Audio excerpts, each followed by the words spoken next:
உனக்கு வேணா அவன் பெரியார், எனக்கு அவன் வெறும் மயிரா, மயிருக்கு சமம். சீமானின் பிள்ளைகள் நாங்கள் சொல்கிறோம், பெரியார் எங்களுக்கு மயிருக்கு சமம், மயிருக்கு சமம். சீமானின் பிள்ளை, சீமானோட பிள்ளையா நீ? சீமானே தேவையா புள்ளையா அப்படின்னு கேட்டுனுங்கிறாங்க. இப்போ சீமானுக்கு புள்ள சூப்பர், நீ தேவையா புள்ள அப்படின்னு கேட்பாங்க பொழுது வெளியே. இந்த கட்சியில் எல்லாம் தேவையா புள்ள, தேவையா அந்த பிள்ளைய, ஏன்னா இவ்வளோ அறிவாக இருக்காங்களே அவங்க இந்த நாட்டில் இருக்கக்கூடாது.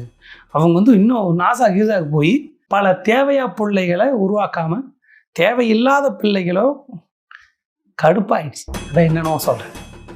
சீமானின் பிள்ளை, அவன் உங்களை சாத்தானின் பிள்ளைன்ட்டான். வெக்கங்கட்டு போய் அவனை போய் உன் அப்பான்ற அப்படின்னு வெளியே துப்பினானுங்க. எனக்கு கோவம் வந்துருச்சு. அப்படிலாம் துப்பக்கூடாது, கீழே துப்புறீங்க, இவன் மூஞ்சில் இருக்கணும் துப்பக்கூடாது. அந்த நினப்பெல்லாம் விடுங்க. உங்கள் மேலே வழக்கு போடுவோம், உங்கள் மேலே நான் எடுத்து பேசுவேன், உங்களுக்கு எதிராக நான் நிற்பேன். இவன் மூஞ்சில் துப்புனீங்கன்னா, இவனை செருப்பால் அடிச்சிங்கன்னா நான் உங்களுக்கு எதிராக நிற்பேன்னு நான் சொல்லிட்டேன். சீமானு சாத்தானின் புள்ளன்றா, நீ அவனோட புள்ளன்ற. அட வெக்கங்கட்ட மானங்கட்ட வெளியே அப்படி பேசுகிறானுங்க.